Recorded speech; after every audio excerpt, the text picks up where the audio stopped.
नमस्कार सभी विद्यार्थियों को। आज आधुनिक विश्व के इतिहास में हम जो टॉपिक ले रहे हैं वो है अमेरिका का स्वतंत्रता संग्राम। अमेरिका का ये जो स्वतंत्रता संग्राम हुआ, इसकी पृष्ठभूमि यानी अमेरिका का प्रारंभिक जो इतिहास है वो कैसा था और इसके बाद इस स्वतंत्रता संग्राम के कारण क्या थे वो हम इस वीडियो के अंदर देखेंगे। चलिए सबसे पहले बात कर लेते हैं पृष्ठभूमि की।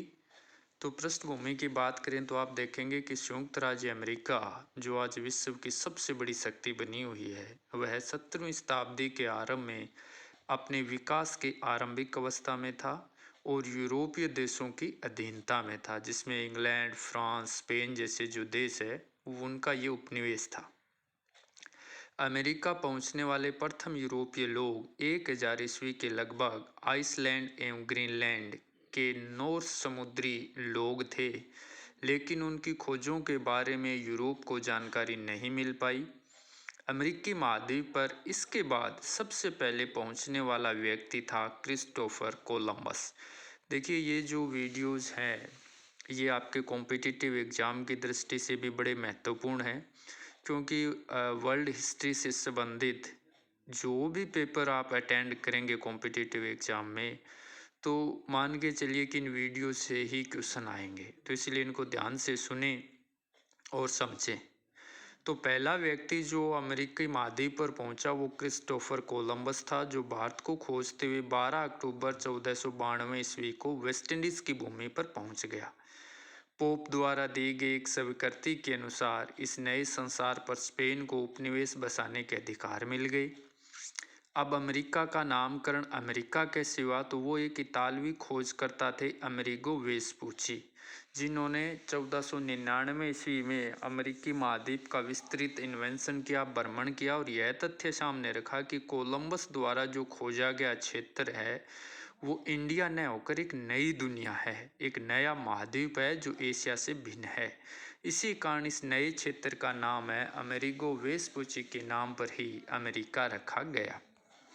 तो इस तरह से अमेरिका के अंदर यूरोपियों की पहुंच हो जाती है। सबसे पहले पहुंचने वाले जो यूरोपियन थे वो स्पेनिश वासी थे, और जब यूरोपीय लोगों का आगमन अमेरिका में हुआ तो उस समय यानी 16वीं शताब्दी में संयुक्त राज्य अमेरिका के मूल निवासियों की जो संख्या है वो 10 लाख से भी कम थी, और इन मूल निवासियों को इंडियंस के नाम से जाना जाता था।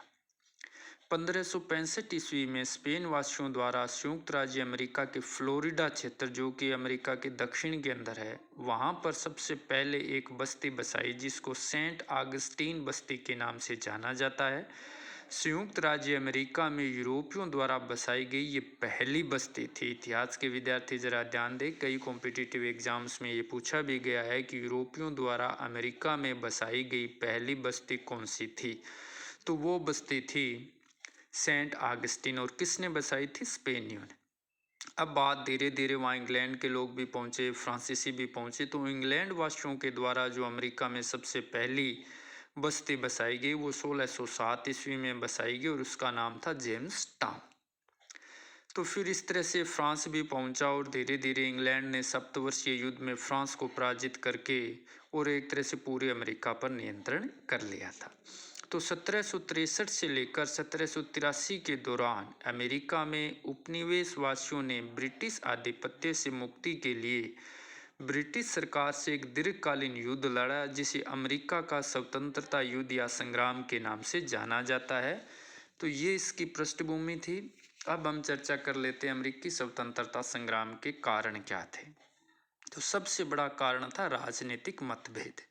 राजनीतिक मतभेद कैसा था कि ब्रिटिश सरकार और अमेरिकी उपनिवेशवासियों के मध्य मतभेद का महत्वपूर्ण कारण यह था कि ब्रिटिश सरकार का ये मानना था कि वो अमेरिकी वासियों के ऊपर, यानी ब्रिटिश संसद है वो अमेरिकी वासियों के ऊपर वैसे ही कानून लागू कर सकती है जैसे कि वो ब्रिटेन के लोगों पर लागू कर सकती है, यानी ब्रिटेन की संसद अमेरिकी लोगों के लिए कानून बना सकती है। जबकि दूसरी ओर अगर आप देखेंगे तो जो अमेरिका के लोग थे उनका ये कहना था कि सम्राट के द्वारा उन्हें सरकार प्रदान की है। राजा इंग्लैंड का भी था और मैसाचुसेट्स का भी, किंतु इंग्लैंड की पार्लियामेंट को मैसाचुसेट्स के लिए कानून बनाने का कोई अधिकार नहीं है। ठीक वैसे ही जैसे मैसाचुसेट्स को या उसकी विधानसभा को इंग्लैंड के संबंध में कानून बनाने का अधिकार नहीं है। यानी समझे आप कि राजा के नाम से ये अमेरिका का शासन चलता है, नहीं कि ब्रिटिश संसद के नाम से।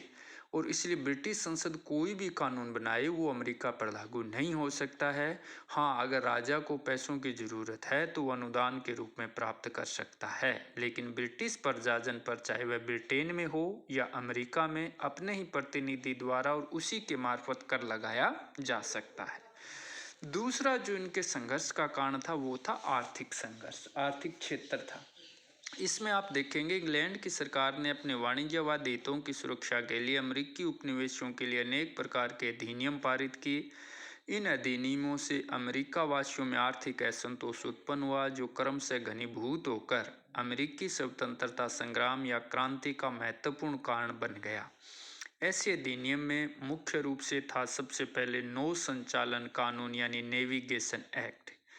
ब्रिटिश संसद द्वारा समय समय पर पारित किए गए ये नौ संचालन कानूनों के मुख्य रूप से 3 उद्देश्य थे। अगर हम देखें तो सबसे पहला था ब्रिटिश उपनिवेश अपना व्यापार ब्रिटिश जहाज़ों के माध्यम से ही करेंगे। दूसरा था कि अधिकांश सामान की खरीदारी अपने मातृ देश यानी ब्रिटेन से ही करेंगे, तथा तीसरा था वे अपना अधिकांश विक्रय भी मातृ देश को ही करेंगे। यानी इन नौ संचालन कानूनों के द्वारा अमेरिकी लोगों के व्यापार वाणिज्य को नियंत्रित करने का प्रयास किया गया। 1620 में, 1650 में, 1660 में इस तरह के कई कानून पारित किए गए। 1663 में ब्रिटिश संसद ने एक और कानून स्टेपल अधिनियम को जोड़ दिया इसी कानून में, जिसके अनुसार ब्रिटिश उपनिवेशों पर इंग्लैंड के अलावा अन्य देशों से की जाने वाली प्रत्यक्ष खरीद पर प्रतिबंध लगा दिया गया। तो इस तरह से नौ संचालन कानूनों से ब्रिटिश वासियों सॉरी अमेरिकी वासियों के अंदर गहरा रोष था।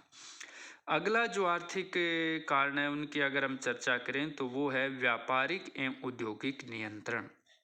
ब्रिटिश संसद ने अनेक अधिनियमों द्वारा अमेरिकी उपनिवेशों की व्यापारिक एवं औद्योगिक गतिविधियों को नियंत्रण करने का प्रयास किया। जैसे 1696 ईस्वी में board of trade and plantation पारित बनाया, जिसके तहत तंबाकू, चावल, लकड़ी, लोहा व चमड़ा जैसी जो महत्वपूर्ण वस्तुएं थी अमेरिका की, उनका निर्यात केवल इंग्लैंड को किया जाने के लिए बाध्य किया गया। इसी तरह से 1699 में वूलन एक्ट यानी ऊन संबंधी अधिनियम पारित किया गया और उन्हीं वस्तुओं के निर्यात पर भी मनाही कर दी गई।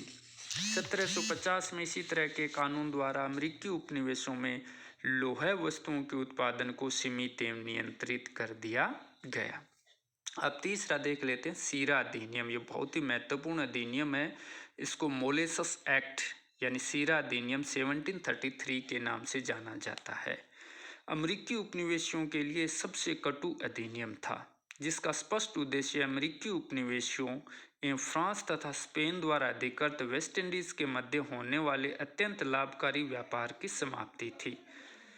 इस अधिनियम द्वारा अमेरिकी उपनिवेशों के लिए विदेशी क्षेत्रों से, ध्यान से सुनिए, सीरा, चीनी तथा स्प्रिट के आयात पर भारी कर लगा दिए गए, जिनका प्रयोजन यह था कि उपनिवेशों के व्यापारी उक्त वस्तुओं को ब्रिटिश व्यापारियों से ही खरीदे, जिसके कारण अमेरिकी लोगों में बड़ा रोष था। अगला कारण हम देखते हैं आर्थिक क्षेत्र में जॉर्ज ग्रीनविले के आर्थिक उपाय। जॉर्ज ग्रीनविले, ये जो जॉर्ज ग्रीनविले हैं, इनके द्वारा कुछ इस तरह के आर्थिक प्रयास किए गए जो प्रधानमंत्री थे इंग्लैंड के, और इन आर्थिक नीतियों के दो महत्वपूर्ण पक्ष थे। अमेरिकी उपनिवेशों पर प्रत्यक्ष करों के माध्यम से ब्रिटेन में राजस्व में वृद्धि करना और नौ संचालन कानूनों का सख्ती से क्रियान्वयन करना। तो इनके द्वारा दो अधिनियम पारित किए गए। एक शुगर एक्ट था जो 1764 ईस्वी में बना, इम्प्लीमेंट हुआ, और दूसरा था स्टाम्प एक्ट जो 1765 ईस्वी में बना। तो इनके बारे में अभी हम चर्चा करते हैं और इससे हमें पता चलेंगे कि जॉर्ज ग्रीनविले के ये जो आर्थिक उपाय है, इनसे अमेरिका के लोगों के अंदर गहरा रोष व्याप्त हुआ और वो संघर्ष के लिए आमाद थे। सबसे पहले बात कर लेते हैं शुगर एक्ट जो 1764 का था। वस्तुतः यह 1773 के जो सीरा कानून था उसी का एक परिष्कृत रूप था। शुगर एक्ट के द्वारा अमेरिकी उपनिवेशों में फ्रांसीसी एवं स्पेनी वेस्ट इंडीज से आने वाले सीरे पर आयात कर की दर 6 पेंस प्रति गैलन से घटाकर 3 पेंस प्रति गैलन कर दी गई। कर को घटाने के पीछे उद्देश्य कर वसूली को सरल एवं व्यावहारिक बनाना था, क्योंकि 6 पेंस प्रति गैलन का पुराना टैक्स बहुत भारी होने के कारण वसूल करना संभव नहीं था। शुगर एक्ट में इस कानून के सख्ती से लागू करने की व्यवस्था की गई तथा ब्रिटिश सतर्कता अधिकारियों को स्पष्ट निर्देश दिए गए कि इस कानून को तोड़ने वालों के सभी जहाज पकड़ लिए जाए। अमेरिकी जो उपनिवेशों में आयात किए जाने वाले सीरे वस्तुओं पर आयात की कड़ाई से जब वसूली की जाने लगी और इसके लिए सीमा शुल्क अधिकारियों को सहायता देश यानी रीट्स ऑफ असिस्टेंट या सर्च वारंट प्रदान किए गए, इसके कारण क्या है कि जो ब्रिटिश लोग थे उनके अंदर बड़ा गहरा असंतोष व्याप्त हो गया जब इनको कड़ाई से लागू करने का प्रयास किया गया। अगला इनका कदम था स्टाम्प एक्ट 1765 ईस्वी।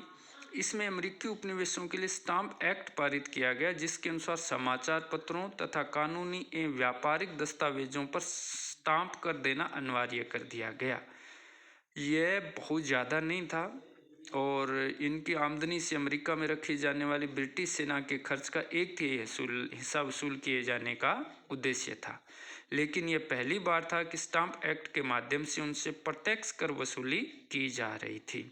जब स्टाम्प टैक्स को लागू किया गया तो उसके प्रत्यक्ष आर्थिक शोषण की एक तरह से बू आने लगी और प्रतिनिधित्व के बिना कर नहीं यानी टैक्सेशन विदाउट रिप्रेजेंटेशन का जो नारा है वो अमेरिका के अंदर बुलंदियां छूने लगा। यानी अमेरिका के लोग कहने लगे कि जब ब्रिटिश संसद में हमारा प्रतिनिधित्व ही नहीं है तो फिर ब्रिटिश संसद को हमसे कर वसूल करने का कोई अधिकार नहीं है।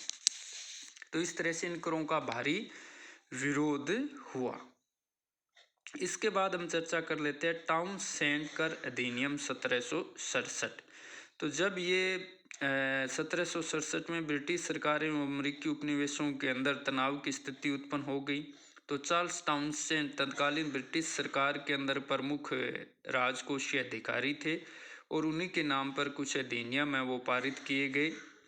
टाउनसेंड कर अधिनियमों द्वारा ब्रिटिश सरकार ने अमेरिका में इंग्लैंड से आयात की जाने वाली 5 वस्तुएं सीसा, कागज, पेंटर के रंग, चाय पर जो चुंगी शुल्क है वो वसूल करना आरंभ कर दिया। इसका भी बड़े स्तर के ऊपर भारी विरोध हुआ और बोस्टन के अंदर जो अवैध व्यापार था उसको रोकने के लिए चाय का जो बड़े स्तर पर व्यापार हो रहा था उसको रोकने के प्रयास किए गए। 5 मार्च 1770 को जब कुछ मजाकिया लोगों की भीड़ बर्फ के गोले एवं पत्थर फेंककर बोस्टन में सैनिकों का उपहास कर रही थी, तब कुछ सैनिकों ने भीड़ पर गोली चला दी। 4-5 नागरिक मारे गए और इसी घटना को बोस्टन हत्याकांड के नाम से जाना जाता है। बोस्टन हत्याकांड वाले दिन ही ब्रिटेन के नए प्रधानमंत्री लॉर्ड नॉर्थ ने टाउनसेंड करों को निरस्त करने की अनुशंसा की। ब्रिटिश संसद की सर्वोच्चता के सिद्धांत की रक्षा के लिए केवल चाय कर लघु चुंगी शुल्क को बनाए रखा गया। आगे के जो कारण है हम दूसरे वीडियो के अंदर देखेंगे। तब तक के लिए धन्यवाद।